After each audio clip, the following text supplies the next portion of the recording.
Pode Ser. A apresentação, Kleber Correia. Olá, tudo bem? Sejam todos bem-vindos a mais um episódio do Pode Ser. Eu sou o Kleber Correia e esse é seu podcast de Divinópolis e região, sempre recebendo aqui um convidado especial toda semana, trazendo informação, entretenimento, novidade, muita notícia para você. Aproveitar aqui para agradecer os nossos parceiros, quero agradecer aqui a Qualicar Proteção Veicular, agradecer também a Ticas Cosméticos, agradecer o C Pinturas, precisando de um pintor, o C Pinturas. Miodo Pão de Queijo, viu, gente? Esse é o lugar onde você compra o melhor pão de queijo. Não, melhor não, o melhor pão de queijo de Divinópolis. Obrigado também a Diviled, vai fazer um evento? Diviled é o local em tudo, mas tudo que você precisa para o seu evento. E também a Biostratos, são os nossos parceiros aqui do Pode Ser, que está começando, e hoje eu recebo ele, que é um parceiraço meu aqui. Eu tinha que convidar ele para a gente falar de educação, porque falou em educação, ele é o cara que é o Marcos Silva, diretor do Colégio Ângulo, Unidade Divinópolis. Boa tarde, Marcos, seja bem-vindo. Boa tarde, Kleber. Boa tarde aí aos ouvintes. É um prazer estar aqui com você nesse episódio. Meu caro, me fala aqui. É um desafio hoje, né? Comandar uma escola, principalmente uma escola do porte do Ângulo aqui em Divinópolis. Hoje são quantos alunos que o Ângulo tem? Kleber, hoje está aí por volta de 1.000 e poucos alunos. 1.000 e poucos alunos. Em todos os segmentos, né? Desde o maternalzinho 2 até os alunos do terceiro ano do ensino médio. Que isso? Porque o pessoal talvez não sabe, mas tem 2 prédios, 2 unidades, né? Tem ali... Sim. Nós começamos até 2024, nós tínhamos aquela unidade tradicional ali na Espírito Santo 926, no CIDIL, e graças a Deus, com o crescimento da escola, tornou-se necessário uma outra sede, né? Até para abrigar os alunos do ensino médio, né? O ensino médio ele tem uma dinâmica diferente do fundamental e da educação infantil, porque são alunos que geralmente ficam o dia inteiro na escola, né? Foco passa a ser a preparação para o Enem, e a gente entende que uma casa exclusiva para eles, né? Um local exclusivo para eles, sem sombra de dúvida, faz toda a diferença no processo de formação. E aí, desde o ano passado, nós estabelecemos o ensino médio também ali na Rua Espírito Santo, um quarteirão acima ali, para que os alunos tivessem, de certa maneira, o melhor acolhimento e a melhor preparação. Meu filho, inclusive, está no Ângulo, né, que é o Arthur, né, durante todo esse ano aí de 2025. Eu pude notar um grande diferencial do Ângulo, né, é esse acolhimento, né, que a escola tem e a promoção, né, de vários eventos, justamente para trazer a família ali, né, para a criança não ficar só ali dentro da sala de aula, se envolver mais. Isso é uma coisa que vocês utilizam sempre, essa promoção de vários eventos, né, para aprendizado? Sem sombra de dúvida, né, Kleber? Eu falo sempre, né, reunião de pais, quando um pai, por exemplo, quer conhecer um pouco da nossa proposta, da nossa forma de trabalhar, eu falo que a escola, primeiramente, ela tem que se preocupar com uma formação acadêmica de excelência, que é o que a gente faz ali todos os dias, né? E o que eu chamo de uma formação acadêmica? É o aluno, ele ter todos os conteúdos da Base Nacional Curricular bem dados, bem aplicados pelos professores. Mas a gente entende que só isso não basta, né? A escola ela precisa extrapolar essa formação acadêmica e ela proporcionar também vários projetos que auxiliem tanto na formação do aluno quanto também no próprio dia a dia da escola, porque quando a gente fala de escola, eu falo que a escola é um organismo vivo, né? A gente está lidando com pessoas ali o tempo inteiro. E, consequentemente, quando a gente desenvolve esses projetos, né, em diversas áreas, que a gente vai estar conversando aqui ao longo do nosso bate-papo, a gente entende que esses projetos fazem com que o aluno, ele, de certa maneira, crie ali uma maior socialização entre eles, esse aluno se interesse por algo que, teoricamente, ele não teria no livro didático, né, no material didático dele, então os projetos abrem um pouco esse leque. E, para mim, o mais importante, traz a família para dentro da escola. Através dos projetos que a família ela mergulha, participa, e isso faz toda a diferença no processo de formação dos nossos alunos. 2026 vem um ano aí de Copa do Mundo, um ano também de eleições. Isso tudo também entra no debate do próximo ano também, né? Porque é o que está sendo discutido, e você discutir também ali o que está acontecendo, né, os alunos precisam dessa base também, esse entendimento de todos os assuntos também, né? Precisam, né, Kleber? Eu falo que, por exemplo, um evento como Copa do Mundo, né, realizado a cada 4 anos, é uma excelente oportunidade para a gente mergulhar um pouco aí em diversos aspectos, não apenas do futebol em si, mas das seleções que estarão ali presentes na Copa do Mundo, né? Mergulhar um pouco na cultura, nas raízes de cada uma dessas seleções, né? De cada um desses países. E sem sombra de dúvida, nas aulas de ciências humanas, né? A gente tem a oportunidade também de discutir, né, esse universo político, né, e não discutir o lado A ou o lado B da política, mas é discutir mesmo a importância, né, de nós formarmos ali cidadãos que conscientes mesmo, né, dos seus direitos, dos seus deveres, cidadãos atuantes na sociedade, que a gente acredita que dessa forma, sim, a gente vai contribuir para formarmos essas pessoas de uma maneira cada vez mais presente na sociedade que precisa de todos nós. Qual que é tem alguma grande mudança que o Ângulo traz em 2026? Kleber, por exemplo, em se tratando de projetos, né? A gente tem a nossa tradicional Corrida do Ângulo e em 2026 ela chega na 10ª edição. O Colégio Ângulo ele sempre tem essa veia esportiva muito aguçada, né? É uma coisa que eu particularmente gosto de incentivar isso, né, nos nossos alunos.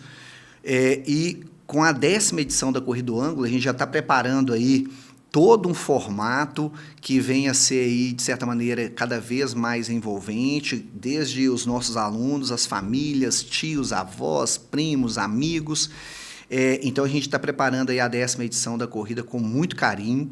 Além da corrida, nós temos o projeto voltado para a literatura e a arte, né, que é o Literarte. Então, a gente fala que, mesmo não estando em 2026 ainda, mas a gente já está planejando os projetos, e o Literarte é um que a gente já está, de certa maneira, aí debruçando sobre ele para trazer novas abordagens para os nossos alunos, né, e familiares. E, de certa maneira, os projetos como a Conexão Família, né, que é trazer a família mesmo para uma manhã de sábado extremamente gostosa, ali, com atividades musicais, esportivas, festa junina, que não pode faltar, né? A gente já está pensando nisso com muito carinho. E, sem sombra de dúvida, as datas festivas, né, que acontecem, né, nas escolas tradicionais, o Dia das Mães, o Dia dos Pais, o Dia da Família, Dia de quem cuida, Carnaval, né, o grito de Carnaval, Dia dos Avós, né, a cantata. Então, tudo isso a gente já começa a articular agora para que, de certa maneira, em 2026, a gente consiga fazer projetos ainda melhores do que foram feitos até o momento. Um pai, quando ele vai escolher uma instituição de ensino, né, ela particular, a gente vê uma preocupação, talvez uma dúvida, qual que é o material que vocês utilizam aqui, né? O Ângulo também tem essa preocupação de buscar um material excelente, né, um material, né, dinâmico, que ajude muito na formação dos alunos? Sem sombra de dúvida, Kleber. Eu falo que, assim, o material ele é uma ferramenta importantíssima no processo de aprendizagem do aluno. É claro que ele não é único, exclusivo, o principal agente, né, atuante nesse processo de formação. Claro que um professor qualificado, uma escola com uma infraestrutura adequada, com um projeto pedagógico bem aguçado, isso sim contribui para a formação do aluno. Mas o material, ele é um instrumento usado no dia a dia, né, na rotina pedagógica do aluno, né? A gente até brinca, né, que, por exemplo, quando uma pessoa ela vai fazer uma cirurgia, ela, teoricamente, ela não escolhe o material que será utilizado na cirurgia, mas ela escolhe o profissional que vai operá-la. Exatamente. E esse profissional é o professor. A gente entende que ele é a peça-chave no processo de formação. Porém, se esse profissional ele não tiver um material de qualidade, isso pode comprometer o trabalho dele. Então, a gente entende que o material didático, né, enquanto essa ferramenta que vai auxiliar o professor, ele precisa sim ser um material de qualidade. E para 2026, Kleber, a gente traz uma grande novidade em alguns segmentos da escola. Por exemplo, o ensino médio, que é um segmento da escola que a gente tem uma preocupação em formar o aluno para chegar no final do 3º ano, encarar uma prova do Enem e entrar nas melhores universidades naquele curso que ele sempre sonhou. Nós estamos trazendo um sistema de ensino que é o Fibonacci, Fibonacci, ele é líder no ranking do Enem já há mais de 10 anos, né, como um sistema de ensino extremamente robusto, de altíssima excelência, de alta performance para a formação dos alunos para encarar a prova do Enem. Então, lá no ensino médio, a gente está trazendo essa novidade para os nossos alunos. No Fundamental 2, do 6º ao 9º, a gente já usa esse material, então a gente continua com ele, porque a gente acredita na proposta, né, do sistema Fibonacci. Inclusive, os gestores do Fibonacci estiveram aqui em Divinópolis em setembro, e uma das coisas que eles fizeram foi: eu preciso conhecer a escola para ver se vocês têm ou não condições de adotar um material com esse altíssimo nível de exigência. Então, eles estiveram aqui, fizeram toda uma análise juntamente conosco ali, e perceberam que, dentro da nossa proposta, o material, sim, ele seria um material muito bem aproveitado e que, sem sombra de dúvida, traria resultados significativos, né? Então, a gente fica muito feliz. No Fundamental 1, nós estamos trazendo uma novidade também, que é a plataforma Par Connect, né? Uma plataforma renomada no Brasil inteiro, com escritores, né, consagrados, né? Você pega lá os livros da Par Connect, então você tem lá os livros sendo escritos, por exemplo, pelo Cereja, né? pelo Dante, o Cereja escrevendo livro de português, o Dante escrevendo livro de matemática. E eu me lembro, Kleber, que assim, quando eu era aluno do ensino fundamental, eu pegava os meus livros de matemática, estava lá, escrito por Dante. Os livros de português escritos pelo Cereja são autores que estão vivos até hoje, escrevem, né, o material didático da plataforma Par Connect, e é esse material que a gente está trazendo a partir de 2026 para os nossos alunos do Fundamental 1, do 1º ao 5º ano. Material robusto, extremamente atualizado, com uma quantidade significativa ali de atividades que vai contribuir diretamente aí nessa formação. Mas, repito, o professor, a gente entende que ele é aí a peça fundamental. E com uma ferramenta como um material didático extremamente atualizado, não tem erro, né? O segredo, o sucesso aí é garantido, sem sombra de dúvida. E colhendo frutos, né?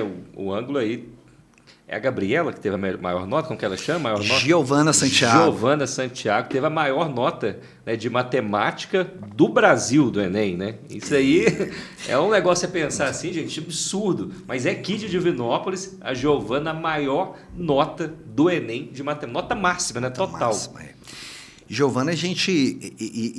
é bacana falar da história da Giovana, Kleber, porque a Giovana, ela é prata da casa, né? Ela não entrou no ângulo lá no final do ensino médio ou no ensino fundamental. Ela começou conosco pequenininha, lá na educação infantil. E ali, a todo momento, tanto ela quanto a família entendia que a proposta pedagógica do colégio era aquela que, de certa maneira, atenderia às expectativas, né? Não apenas da Giovana, como da família. Giovana, por exemplo, quando ela chegou no 9º ano, ao finalizar o ensino fundamental, ela foi aprovada no Cefet e ela abriu mão de ir para o Cefet. Você vê, um sonho de muitos alunos que chegam no 9º ano e querem estudar no Cefet. Ela foi aprovada, ela abriu mão de ir para o Cefet para continuar com a gente, lá no ângulo. E ela fez todo o ensino médio conosco. E quando chegou no final do 3º ano do ano passado, ela é da turma de 2024, ela prestou o Enem e, para nossa surpresa, quando saiu o resultado do Enem em janeiro deste ano, a Giovana, ela gabaritou a prova de matemática, ou seja, ela acertou 45 questões. Eu não me lembro, Kleber, sinceramente, assim, aqui dentro de Divinópolis, um aluno que tenha tido esse feito, né? Sinceramente, eu não me lembro. Eu até pesquisei algumas coisas na internet para ver, eu não encontrei, porque realmente é algo a ser extremamente louvado, é algo para ser lembrado e, de certa maneira... E para encher o peito, né? Encher o peito nosso, falar, né? aluno nosso. E, sem sombra de dúvida, para nós é um motivo de muito orgulho em ter contribuído para esse processo de formação da Giovana, né? Hoje a Giovana cursa medicina na UFSJ. Com a nota que ela teve no Enem do ano passado, ela conseguiria fazer o curso que ela quisesse em qualquer universidade do Brasil que adota a nota do Enem, mas por uma escolha pessoal, né? A família dela mora aqui em Divinópolis, a irmã dela, inclusive, também estudou conosco, já cursa medicina ela optou por permanecer aqui na cidade. E aí estão as duas lá, tanto a Maria Eduarda quanto a Giovana, estão dentro da UFSJ hoje e é um motivo de muito orgulho para todos nós. Bom demais, né? E, sem dúvida, você como professor, né, diretor, tem o Cláudio ali, você vê esses resultados, eu tenho visto o ano postando lá, a aprovação do Cefet, é praticamente todos os dias, né? E são muitos alunos que provam que esse trabalho é bem feito. E o Marcos ali, ele frisou uma coisa importante, né? Tem ali um trabalho ali dos professores, esse corpo docente ali por trás ali, ele não é qualquer um, ele é escolhido a dedo ali, né, para estar integrando esse time, porque é um time, né? E o time precisa jogar junto ali.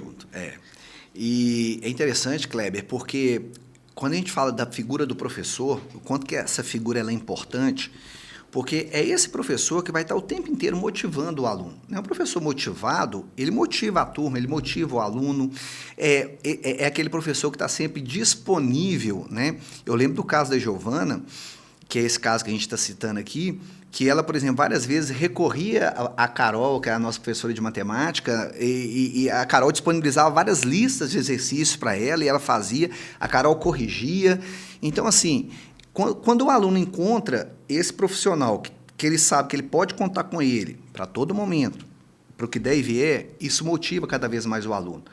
E eu falo, não apenas enquanto gestor, enquanto professor, para nós professores não há nada mais gratificante do que quando você entrega uma turma de terceiro ano do ensino médio para uma universidade, esse aluno vem até você e te agradece, fala assim, obrigado por você ter contribuído para eu chegar onde eu cheguei. Isso não tem preço, Kleber, isso não tem preço, né?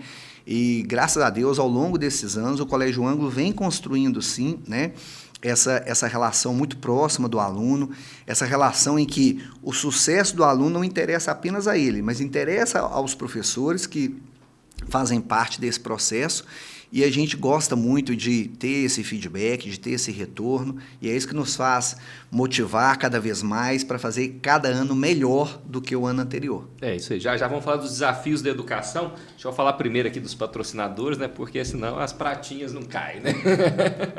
Aí complica. Né, Rafael? Vamos falar aqui primeiro aqui, gente, de um cabelo bonito. Gente, um cabelo bonito, ele depende do que você quer e do que ele precisa. E vamos combinar. Ticas, olha essa linha da Ticas aqui, espetacular. A Ticas, gente, ela sabe tratar muito bem dos nossos fios. E agora vai te surpreender, porque a Ticas criou esta linha que a gente está aqui no estúdio, que é a linha Combinação. E você vai ver no vídeo aí, com produtos que funcionam como coringas, exatamente, com múltiplas funções e que podem ser combinados com a sua linha de tratamento. Todos formulados com as mais avançadas tecnologias e, por isso, entregam resultados incríveis. Tem máscara, gente, acidificante, tem umidificador, anti-imunidade, shampoo, anti-resíduos, repara as pontas, óleo nutrição e as doses hidratação e reconstrução. Combinam com o cabelo que você quer, combinam com a vontade de mudar. Linha Combinação de Ticas, combina com tudo, combina com você.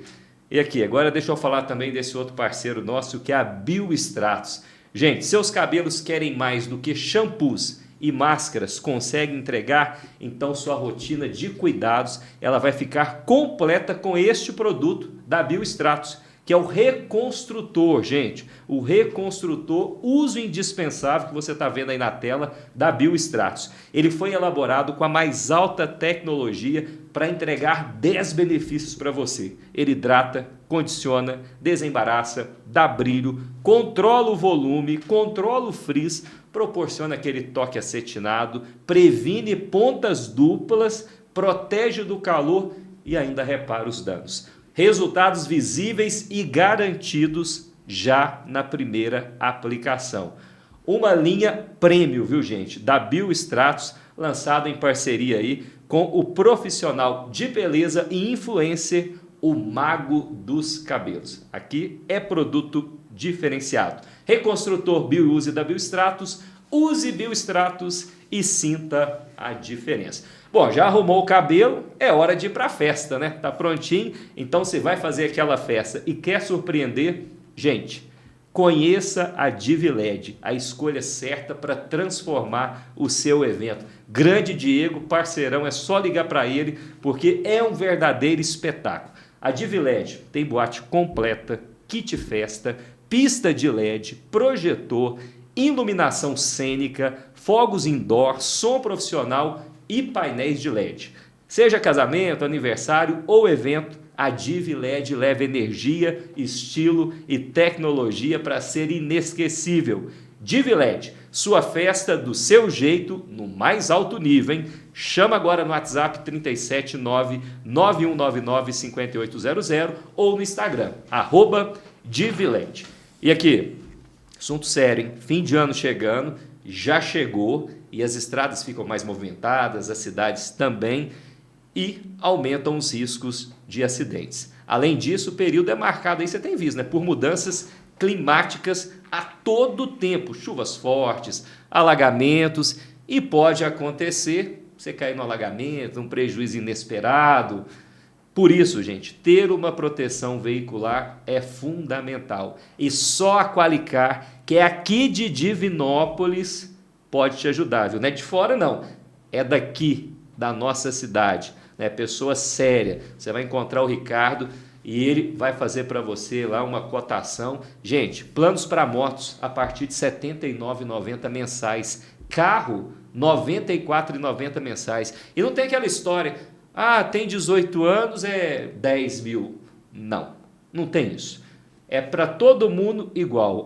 Meu carro é apartamento, é casa, é mais caro. Não, é o mesmo preço. Então faça uma cotação com a Qualicar, que é a proteção garantida para você. A Qualicar fica ali na Paraná, no Catalão, número 511, e o telefone é o 37 31 12 0555. Já conhece o Mió do Pão de Queijo? Tenho certeza que já. Se não, tá aqui, ó, os brutos do pão de queijo. O Marcos ficou impressionado, né, Marcos? É um bitela. Uma janta.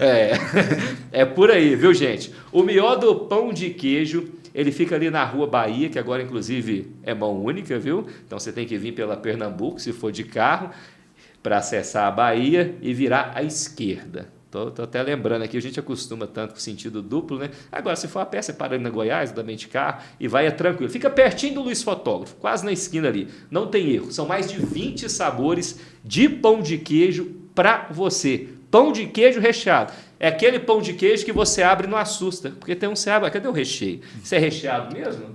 Esse aqui você vai assustar com a quantidade de recheio, viu, gente? Daqui a pouquinho o Marcos vai experimentar vai levar um para ele aí. Eu tenho certeza que ele não vai recusar. Com certeza. É isso aí. Mió do Pão de Queijo, Rua Bahia, número 535. Entre Goiás e Pernambuco, ligue 37 99949 7995. Tá precisando de pintura lá? Agora começa, né? Agora, os alunos saem de férias e a gente precisa dar aquele trato, né? Aquele trato na escola. É uma indicação já aqui, tem? ó. UC Pinturas, viu? Olha. Especializado em pinturas aí, não tem enrolação, porque pintor enrolado, viu, gente? E hoje pintura tem que ser profissional. Com certeza. Pintura é profissional. Tem de meia brocha ali, é só o Rafael, né? Que pega um rolo, vai pintar em casa. Para com isso, viu, Rafael? Pintor é profissional, gente. E o Anderson é o pintor profissional, especialista em várias técnicas para valorizar o seu ambiente. Inclusive, ele é especialista em aplicação de pedras naturais. Pedras naturais é o que há no momento aí, viu? Tá todo mundo fazendo, mas tem que saber fazer, porque você evita desperdício de material, ganha tempo e fica bonito, né, gente? Cá para nós. Lá em casa eu já fiz um monte de parede lá, porque fica bonita, a durabilidade é outra, principalmente se você tem criança. No prédio lá que eu sou síndico também, o Anderson já fez vários serviços lá, eu estou colocando tudo pedra natural, porque é um tal de sujar a parede que o síndico sofre, viu? Agora pedra natural não, dura muito mais tempo. Inclusive, ele fez aqui, nós vamos colocar outra câmera aqui para mostrar esse trabalho aqui na parede, de cimento queimado aqui, ele que fez para nós aqui e ficou espetacular. UC Pinturas 37 99949 4605 é o seu pintor profissional. Bom, recebendo hoje aqui o Marcos Silva, diretor do Colégio Ângulo, também professor, para a gente bater um papo aqui sobre educação. E quando a gente fala de educação, os desafios são grandes. E eu falo, né, Marcos, que poucos têm a oportunidade de estudar, né, numa escola igual o Ângulo, numa escola particular, de ter um ensino diferenciado. E também depende muito, né, do aluno querer também. Isso manda demais, né? Porque o aluno ele pode estudar talvez numa escola pública e ter um ótimo rendimento também, né, e se destacar. Mas é claro que uma escola igual o Ângulo vai proporcionar, né, um destaque maior lá na frente. Isso aí é sem dúvida. E falando de educação, cara, o desafio é grande, né? Parece que na parte lá de cima lá não querem investir, é um tal de cortar.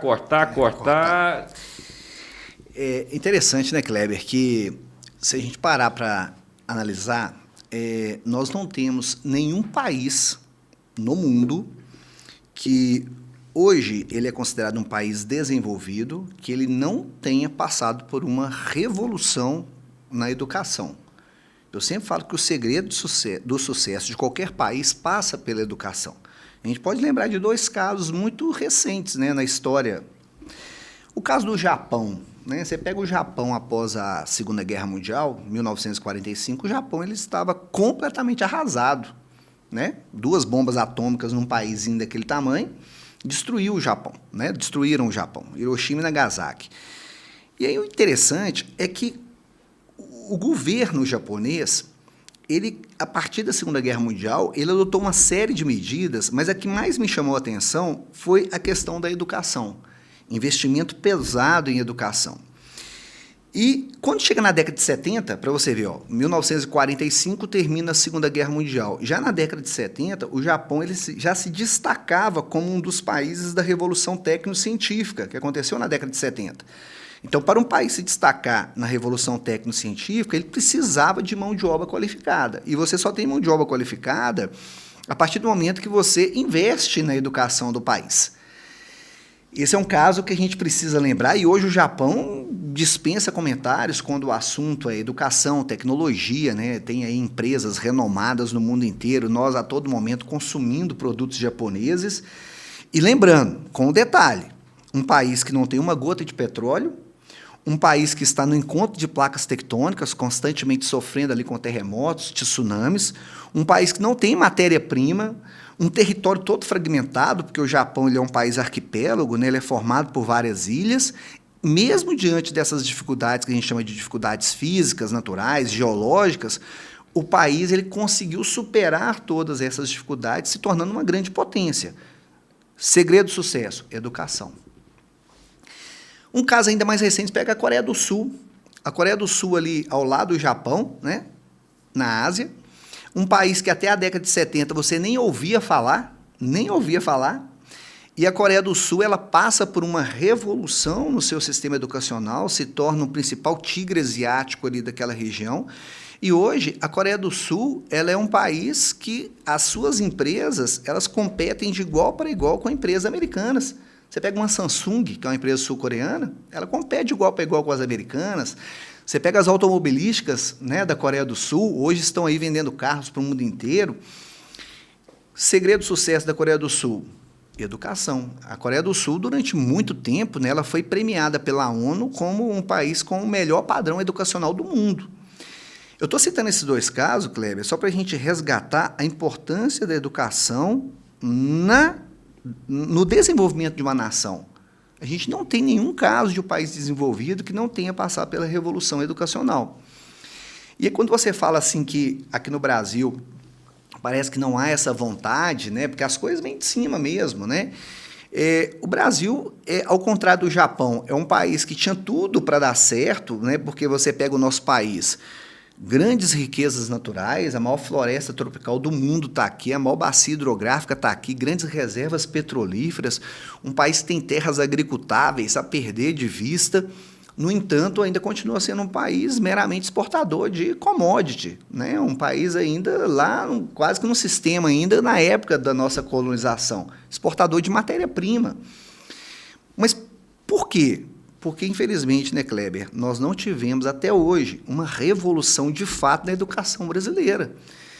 E aí, quando você não tem essa revolução na educação, isso atrapalha o desenvolvimento econômico do país, né? O Brasil ele poderia ter uma economia muito mais pujante, muito mais dinâmica do que a que ele tem hoje, mas, infelizmente, engessa na falta de mão de obra qualificada, que vai, de certa maneira, impulsionar esse crescimento econômico do país, né? E a gente percebe que, muitas das vezes, Kleber, eu, por exemplo, quando criança, eu ouvi uma frase assim, né? O Brasil é o país do futuro. Acredito que você já ouviu essa frase várias vezes. Não, vamos mudar, vamos mudar. Mas, assim, parece que é uma coisa que sempre vai ficando para um segundo plano, né? Então, eu entendo que, primeiramente, talvez o grande desafio da educação brasileira, né? E a gente fala um desafio macro, né? Porque ele é um desafio que envolve o poder público, principalmente, é fazer, de fato, uma revolução na educação brasileira. Porque aí sim, nós teremos as portas abertas para um desenvolvimento real do nosso país. Quando você fala da importância da educação nessa formação, a gente vê muito, por exemplo, a diferença que existe da formação da rede pública para a rede privada, né? Claro, temos alunos de excelência na rede pública, temos, e há de louvar a atitude desses alunos que, mesmo diante, né, de todas as dificuldades que nós temos na educação pública, temos muitos alunos que conseguem sobressair e hoje estão aí no mercado de trabalho, são profissionais qualificados, vieram de escolas públicas. Mas, no entanto, Kleber, isso poderia ser muito maior do que é hoje, né? O que a gente percebe é que, muitas vezes, quando o aluno ele não tem esse estímulo, né, para o estudo, quando ele não tem aí essa percepção de que a educação ela é uma ferramenta que pode transformar a vida dele, né, ele, muitas vezes, se perde no meio do caminho.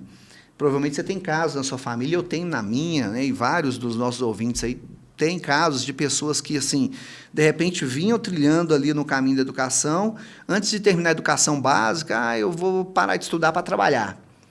E aí, quando você para de estudar para trabalhar, bom, dificilmente você volta, né?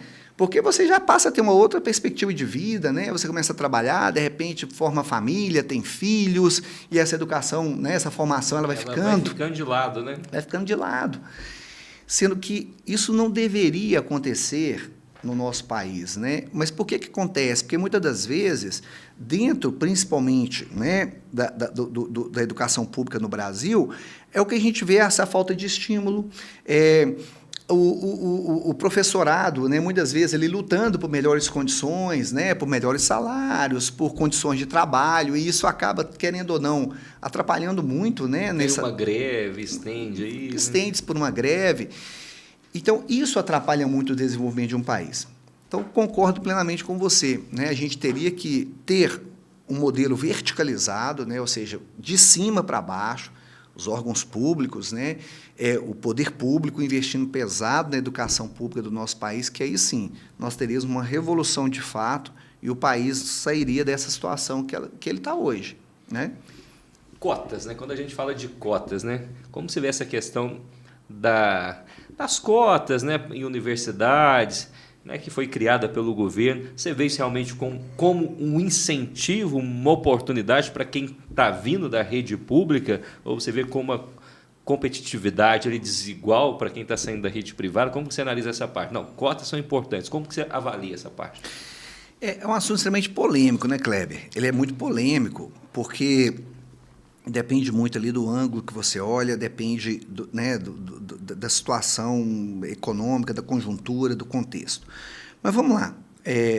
Eu entendo que existe uma diferença, sim, entre as escolas privadas e as escolas públicas? Sim, existe. Isso é notório. Você comentou agora, né? Isso é fato. Na minha opinião, como é que a gente resolveria essa desigualdade entre a formação da rede pública com a rede privada? Investindo na rede pública, ok? Na minha opinião, eu quero nivelar os alunos. Eu preciso investir onde eu tenho um rendimento mais baixo. Então, eu preciso melhorar a questão da infraestrutura, melhorar o salário de professores, melhores condições de trabalho, e aí sim, eu elevo o nível na educação pública para que esses alunos eles possam competir num nível de igualdade com os alunos que vêm da rede privada. Aí você fala assim, Marcos, mas isso aí é quase que assim, né? Digamos, é um sonho, né? Uma utopia. Bom, mas é aquilo que a gente acredita, né? Eu acredito nesse caminho. Como o governo, né? E aí eu não estou falando de governo A ou B, não estou usando aqui direita e esquerda, até mesmo porque hoje isso é muito complexo, né? A gente entrar nessa questão. Mas, assim, o que o governo vem fazendo, né, nas últimas décadas? Bom, se eu não consigo equiparar o ensino público ao ensino privado, então eu vou criando ali algumas ferramentas para eu tentar, entre aspas, nivelar isso. Balancear isso. E aí, por exemplo, eu crio um sistema de cotas. Tá? Ok. Realmente, eu percebo que após o sistema de cotas, a população menos favorecida, ela teve, talvez, aí, melhores condições de ascensão, né, de entrar numa universidade, sim. Mas será que esse seria o caminho mais adequado? E não melhorar a base da educação pública para deixar essas pessoas da educação pública competir de igual para igual com os alunos da rede privada, né? Então, são pontos de vista diferentes, né? A gente respeita as diversas opiniões acerca desse assunto, conforme eu disse para você no início. Não é um assunto tão simples, né? Não é um assunto onde tem aí uma unanimidade de opiniões, né? Mas é o que eu vejo e é o que eu encaro nessa situação aí específica das cotas, né? Relação à questão do celular na sala de aula, né? Esse processo, essa proibição, né? Estava atrapalhando? Estava no limite, assim, né? Como que é visto? No âmbito também está proibido, tem um horário específico. Isso. É interessante essa lei, né, Kleber? A lei 15.100, ela foi recente, né? Ela é do finalzinho do ano passado, início desse ano, e onde, de fato, quando começamos as aulas agora em fevereiro de 2025, tivemos que colocar essa lei em prática, né? Bom, o que eu acho interessante, Kleber? Os alunos, de uma forma geral, por que chegou no ponto de se criar uma lei para isso? Porque dentro das escolas está extremamente complicado domar, né, controlar isso. A gente, dando aula, por exemplo, virava, o pessoal, guarda o celular. Ok, na hora que você virava para o quadro para copiar alguma coisa, o celular estava na mão do aluno de novo, né? Bom, e aí cria-se a lei, né, para restringir o uso do celular, né, e dos eletrônicos de uma forma geral nas escolas. Ajudou? Confesso que ajudou, né, porque hoje, por exemplo, a gente consegue não apenas falar para o aluno que ele não pode usar o celular durante as aulas, a não ser que tenha a permissão do professor, mas a gente consegue mostrar para ele que isso é uma lei no país. Assim como a lei que, por exemplo, você não pode trafegar sem cinto de segurança, você não pode ultrapassar um semáforo vermelho, existe uma lei que você não pode usar o celular, né, dentro das escolas. Então, nesse sentido, eu acredito que foi uma lei que ela foi benéfica. E, ao mesmo tempo, ela criou condições que nós não tínhamos antes. Condições que eu falo, por exemplo, hoje, quando você passa lá na hora do recreio, lá no Colégio Ângulo, por exemplo, e acredito que esse também seja o cenário em várias outras escolas, com a proibição do uso do celular, o que essas escolas tiveram que fazer? Elas tiveram que ofertar várias atividades no sentido de entreter os alunos para não deixá-los tão apegados assim às telas, né? Então, hoje, é muito bacana que você anda pela escola na hora do recreio, então tem aquela turminha que está ali no totó, tem a turminha que está no tênis de mesa, tem a turminha que está no vôlei, tem a turminha que está no basquete, aí tem a turma que está numa roda de conversas, e aí tem uma turma que está ali no futsal, ali na quadra ou no campinho sintético. Então, eu percebo que isso proporcionou uma maior socialização, uma maior interação entre os alunos.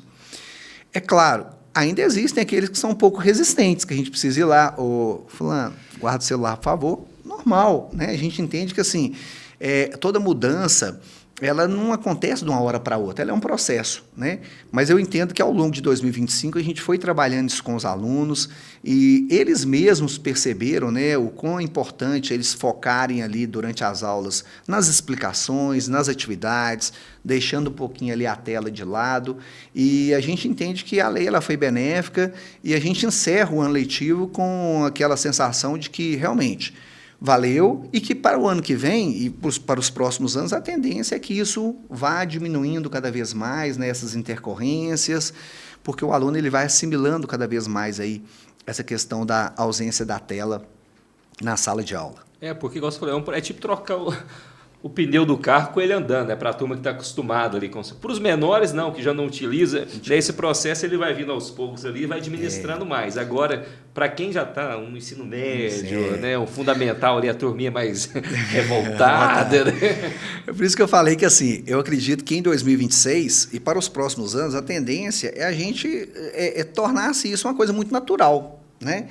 No início tivemos sim alguns, né, contratempos, que tivemos que chamar mais atenção do aluno, entrar em contato com a família, mas a gente termina o ano com uma situação bem mais favorável do que no início, né? É um processo. É um processo, não tem jeito, e, igual você falou, é importante se criar uma lei, né? Até a sua própria didática, gente, isso é uma lei, a gente tem que obedecer, não é uma coisa que o Ângulo, uma escola inventou aqui, né? É para todo mundo, né? Vale para todo mundo. A gente tá, como se diz, a gente está embasado ali debaixo de uma lei, a 15.100, e é isso. Né? E a gente até aproveita isso, né, Kleber, para falar para eles, até mesmo sobre a questão de cidadania, né? Trabalhar com eles isso. Porque a questão da cidadania é a gente entender que a gente está numa sociedade, né? A sociedade nós temos nossos direitos como nós temos os nossos deveres, né? E um dos deveres que nós temos é cumprir as leis que nós temos ali. Então, quando a gente fala um pouco para eles sobre isso, né, que a questão do celular não é uma escolha pessoal, mas é uma lei federal, ou seja, ela vale para o Brasil inteiro. Lei 15.100, né, ela tem um número, então ela precisa ser seguida, né? E se a gente não seguir uma lei, obviamente nós temos as consequências. Exatamente.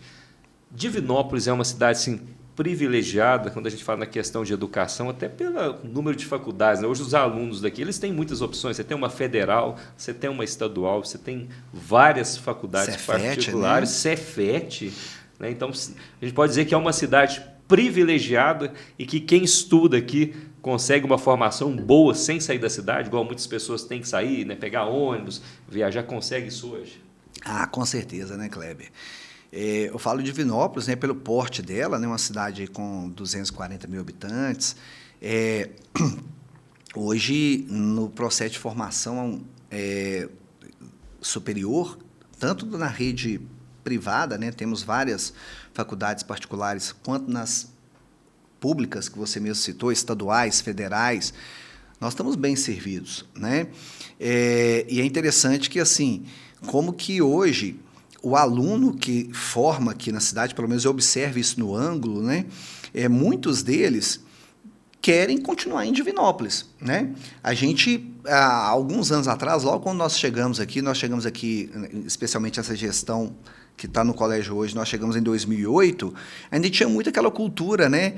Eu quero fazer Unicamp, eu quero fazer USP, eu quero fazer o UFMG. Minha época era isso, era isso, FMG, né? Era visita em UFMG, meu sonho é estudar aqui. Bacana, sim, são excelentes universidades, né?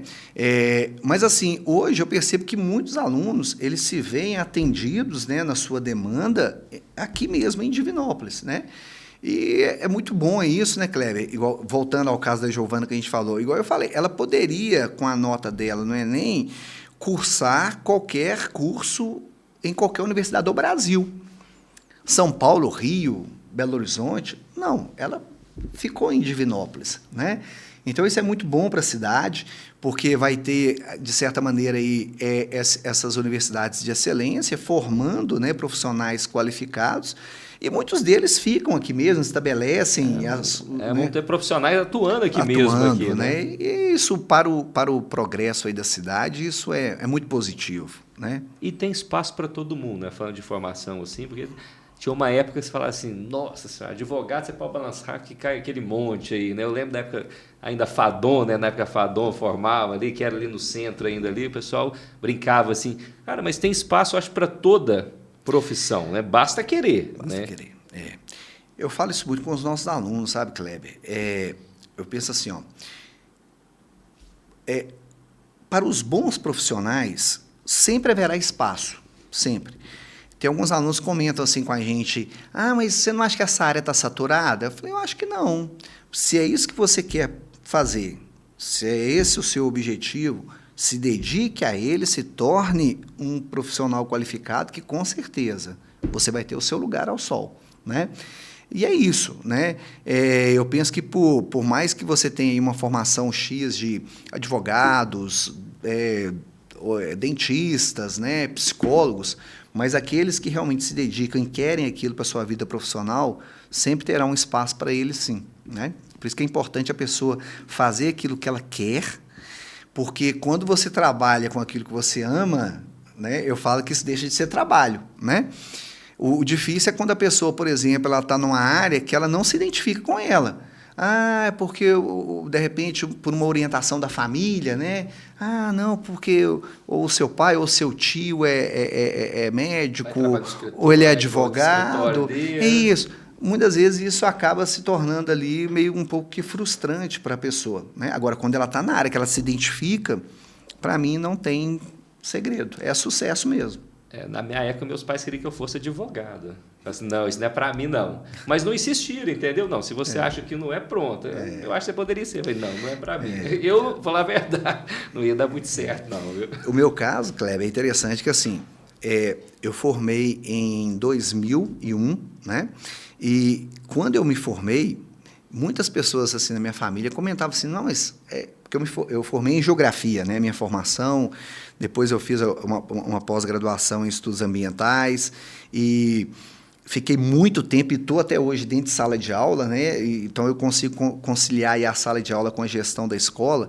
Mas quando eu me formei lá há 24 anos atrás, muitas pessoas, não, mas você vai ser professor? E o que me fez escolher ser professor não foi nenhuma dica de nenhum familiar meu, mas foi um exemplo de um professor que eu tive, né? Eu estudava em Belo Horizonte na época e ele se chama Carlos, né? Esse professor de geografia, ele me inspirou muito, né? Eu falei, poxa, que bacana, né? E logo quando eu terminei ali o ensino médio, eu já fiz o vestibular na época, fui aprovado e fui cursar geografia. E dentro da sala de aula eu me encontrei, né, profissionalmente falando. Sempre gostei de estar ali lecionando, trabalhando com os alunos, tirando dúvidas, participando do processo de formação deles. Até que em 2008 surgiu a oportunidade de vir para Divinópolis, né, e assumir aqui o Colégio Ângulo juntamente com o Cláudio. E aí a gente está aí até hoje. Mas como que a gente se sente realizado dentro da profissão que nós estamos, né, como tanto gestores de escolas como professores dentro de uma sala de aula. A gente se vê ali extremamente realizados e felizes com aquilo que a gente faz no dia a dia. Acho que isso faz a diferença. Sem dúvida. Chegando na reta final aqui, última pergunta aqui. Acho que essa é uma pergunta assim, então um pouquinho polêmica. Você como professor, né, diretor, temos IA hoje, né, chat GPT, cara, como lidar e como identificar? Porque hoje a gente vê que tem muita gente que está com dúvida ali, joga ali no chat ali, cara, ele busca milhões de pesquisas ali, entrega algo pronto ali. Dá para identificar isso? Como que você leva? Porque está virando assim um pontinho do dia a dia, né? É a tecnologia que chegou. Isso atrapalha, vai atrapalhar a formação de muito aluno que se apega nisso e tenta levar e, entre aspas, talvez tem que enrolar o professor ali nessa parte? Eu falo assim, Kleber, toda tecnologia, quando ela chega, a gente precisa, primeiramente, né, a gente que está dentro de escola, educar os nossos alunos a lidar com isso, né? Eu não sou muito daquela opinião que, assim, não, aqui não pode usar. Bom, eu tenho para mim que a inteligência artificial, o chat, o GPT, isso veio para ficar. Isso veio para ficar. Se veio, assim como na época do celular, né? Quando começou a surgir o celular, será que isso vai dar certo? Gente, como é que você pensa a sua vida hoje sem o celular, sem a internet, sem o computador? E a mesma coisa a inteligência artificial. Veio para ficar. Cabe a nós, enquanto educadores, Kleber, orientar os nossos alunos a lidar com isso. Porque isso faz parte da vida deles, e de agora para frente ainda mais e mais, educar a lidar com essa ferramenta. Tem muita coisa boa que, se eles souberem utilizar, souberem explorar, isso vai trazer, sim, benefícios para eles. Como se eles não souberem usar, eles vão se tornar quase que escravos dessa ferramenta. Foi o caso que você disse. Ele tem um trabalho para fazer, ele tem uma pesquisa a fazer, e aí, de repente, ao invés de debruçar naquela pesquisa ali, realmente fazer uma pesquisa apurada, com fonte e tudo mais, bibliográfica, ele vai ali no chat, em questão de 5 minutos, ele tem aquilo tudo pronto e acabado.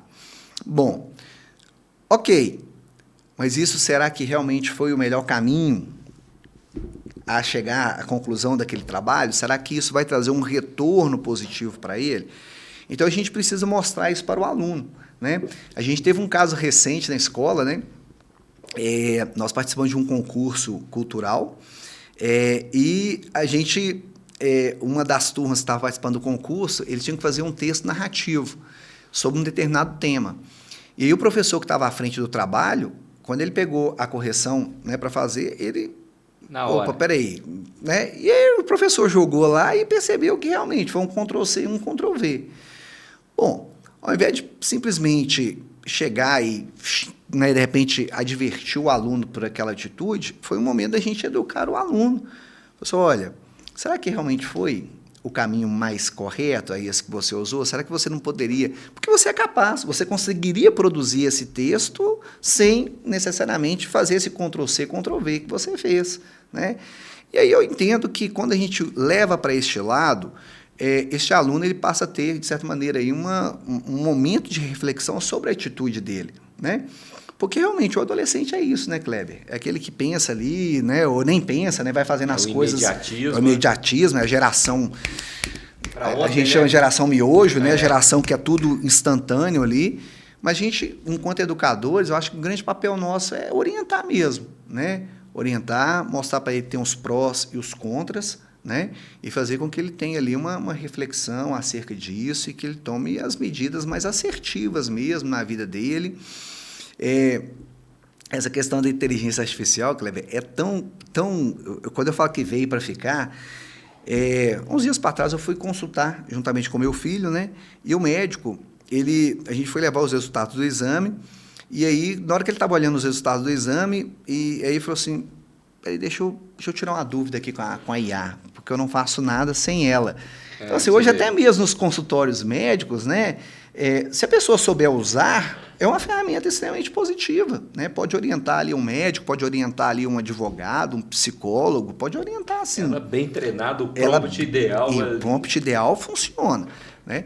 Então, acho que cabe a nós, enquanto educadores, é isso mesmo, né? Filtrar isso aí, juntamente com os alunos, e se eles souberem usar, com certeza isso vai contribuir muito com eles. É isso aí. Gente, esse é o Marcos, professor de Geografia, diretor também do Colégio Ângulo em Divinópolis, nosso convidado de hoje do Pode Ser. Te agradecer aqui pela participação, por esse bate-papo aqui. Muito obrigado, viu, parceiro? Tamo junto aí, viu? Eu que agradeço pelo convite e quando precisar estamos aí. Eu falo que falar daquilo que a gente gosta, daquilo que a gente ama, é um prazer, exatamente, né? A gente respira educação ali 24 horas e eu acho que é muito gostoso esses momentos para a gente trocar essas ideias e falar um pouquinho para o seu público sobre esse tema. Ainda tem vaga lá no Ângulo ou não, para quem está interessado? Olha, estamos na reta final, restam poucas vagas, mas os ouvintes aí, né, que tiverem interesse, pode nos procurar, que estamos lá, sim, abertos, né, a mostrar um pouquinho da nossa proposta, da nossa estrutura e vem caminhar com a gente aí. Não é pressão não, restam poucas vagas mesmo, viu? Graças a Deus. Valeu, Marcos, obrigado, viu? Eu que agradeço, Kleber, um abraço, pessoal. Valeu, gente, esse foi o Pode Ser, muito obrigado aí, você que acompanhou, você que está aí curtindo também no Instagram, curtindo os cortes, no YouTube, no nosso canal. Agradecer mais uma vez aqui aos nossos patrocinadores, Ticas Cosméticos, Bioextratos, Miodo Pão de Queijo, C Pinturas, Qualicar Proteção Veicular e Divi LED. Esse aqui foi o Pode Ser e você pode ser o próximo entrevistado. Valeu, gente! Até a próxima! Pode Ser. Realização Estúdio Aperte o REC. Apoio X5 Educação.